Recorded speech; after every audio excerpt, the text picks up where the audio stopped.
This wasn't my plan. That's half of the back torque limiter that belongs in there. So I'm doing some changes with the spring posts, a new set. But what I wanted to talk about was 10 track days in a row on the Hayabusa. Straight old Gen 1, Gen 2 is better. No argument from me about that. Gen 2, it's got better brakes, better front forks, and it's got a stronger engine, at least 10 horsepower better than what mine is.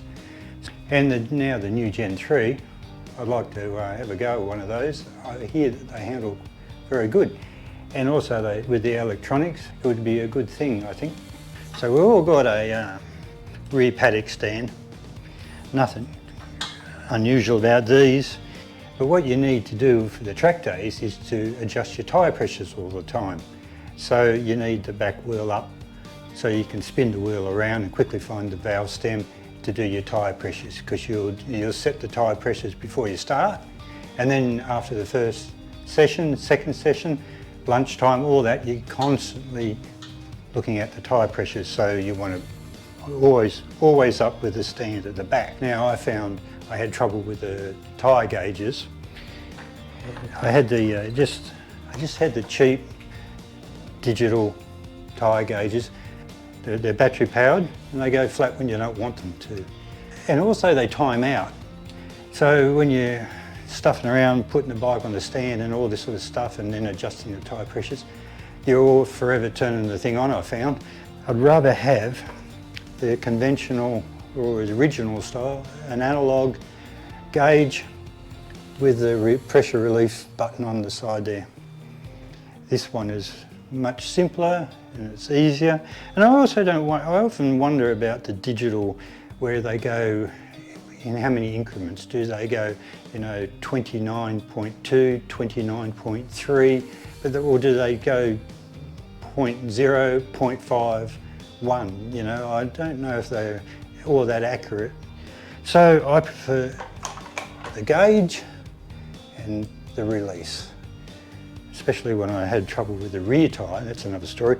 And also another thing about tyre gauges, I had the tyre gauge go flat on me, and I borrowed the analogue gauge from the guy beside me at the last track day, and it had a 2 psi difference between the two. On the rear, 28 psi, and then when I used the guy's gauge that I borrowed, I had 30 psi. So the accuracy, I know gauges are only relative to themselves, it's gauge pressure, not actual pressure, so at least I keep it constant by using something that is not going to stop. You're letting down the air pressure, but if you go too far, just a proper professional push bike pump and you easily readjust the pressures. And it's not a big drama to carry around or anything like that, not like the electric pump that I had before. So this was really good, very simple. Just a little tip about the chain maintenance with cleaning and lubing of the chain. The bike at the track will be much hotter than your normal riding on the road, and you'll find, rather embarrassingly, that the build-up of chain lube, old chain lube, inside your countershaft sprocket cover will start to melt and dripping onto the ground. So I recommend, before you do a track day, take the countershaft sprocket off and give everything a good clean around the sprocket area, across the rail of the cross member of the frame, swing arm up near the pivot point of the swing arm. Make sure all that old chain lube is cleaned off. I've never used a front stand as much as I have done since doing the track days, because I really only lift up the front when I want a new tyre. But when you do the track days, once like the back, you're always doing the tyre pressures, but more importantly, you have to make sure that your brakes are in top condition. And for that, the first thing you need to do is make sure your wheel spins freely. Okay, you get a little bit of pad rubbing on disc brake systems compared to drums and brake shoes. But you have to make sure that it's spinning easily, and this is one of the biggest problems I had in those 10 track days. I ended up boiling the brake fluid because of one piston in one caliper had jammed. Now what you need to do, I recommend anyway, is that change the brake fluid before you do your track days, before you start. Even though the the wheel is spinning nice on the stand and it's all 100% looking good, but you still should go out with new, fresh brake fluid.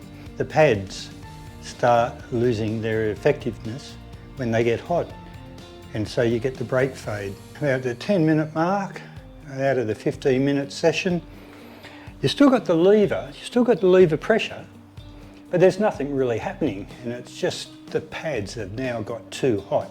So what I'm looking at now is an upgrade of the pads. So what I've been using is the double H sintered pads. Everyone uses the double H basically for road.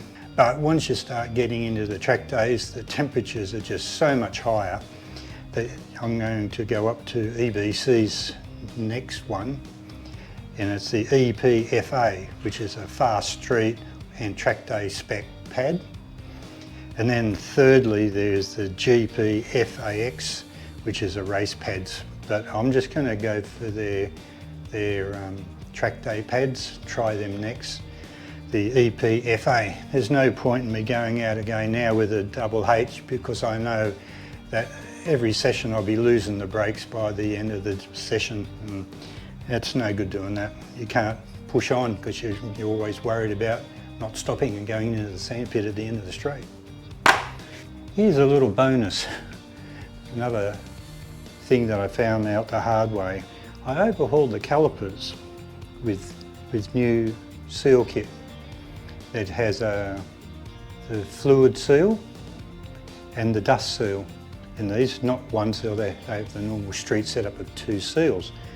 But I was talking to a friend of mine who's a Suzuki mechanic. He's absolutely brilliant, and he's at the racetrack, and he was telling me that sometimes with the aftermarket seal kits, the problem is they can be not as good as the OEM seals, and he recommends, he's tried the other brands before, and he always goes back to OEM, and that's what I'm going to try with these, because I'll show you. See, the pistons are supposed to be able to push them in with a minimum effort. So this one here is good, and I can just push it in, just with my fingers. But this one here, even though it's clean, new seals, the force that I need to push this in is amazingly harder. Amazingly harder? A lot harder. So it's much tighter than the other 3. So, and here we've got the other 3, the other ones. And this is then dragging on the rotor, and then the heat starts building up, and it's a vicious cycle then of everything getting way too hot. The next thing that needs to be upgrading is my ground clearance. Starting to scrape my feet. Even though I've got my feet right on the balls and my feet on the pegs, the boot is still starting to scrape on the right hand. There's on the particular track I'm using, it's a fast left sweeper and then a quick flick over to the full right, and my boot is touching the ground. And in that quick transition, sometimes I don't get my feet back into position ready for the right hander, and that's when my boot hits the ground. So I've got a set of resets to try. They're a little bit higher because I already was running in a high setup. These pegs here, I was running in a stepped up position, but I still haven't got enough height for the pegs now. So these resets give me another 20 mil, I think, and they're set back a little bit more. Another problem was the foot peg position to the seat. Okay, I've got the foot peg off at the moment because I was showing you down there. But the peg to seat Now when you're going down the straightaway, before you get to the corner, you have to set the body position up and you move over to the right, in this case a right-hander coming up, so you move your bum off to the right. Well, if the pegs are too low, your foot right down the bottom there is starting to stretch out to find the gear lever point. The last thing you want to do is miss the downshift as you're heading into the corner because you didn't get your foot properly onto the gear lever. And this is the fix for that, is that the pegs have to be higher up because of the riding style. Now I just run 10 litres maximum. It's a 21 litre tank in the Hayabusa, as you guys know, but I was just using half a tank at any time or less, and I would just top it up with a 5 litre container. No use running around all day with all that extra weight. You've got to go left, right real fast, and you're just hauling over 21 litres of fuel, and it's crazy. So I just was running below 10 litres in the tank, and like you do, when you go to the drags, we run it just off empty, just a few litres in the tank for the drags. So you need a bit more for the track days, obviously, because it's a 15-minute session, so I was just keeping it below 10. I had, at the end of the 10 track days, I had the back tyre basically melting all the time. I just couldn't get that nice grainy look. It was all tearing up and all that sort of stuff. It was just getting too hot. I believe Bridgestone has now got a new S23. I'm looking forward to seeing how that goes. Front tyre never gave me any trouble whatsoever. It's fantastic. No scary moments, except for once, and I'd locked the front wheel at the end of the straight and it started to squeal a bit, but just let off the brake pressure a bit, eh? Brake fluids, brake pads and foot peg position tyres are your choice.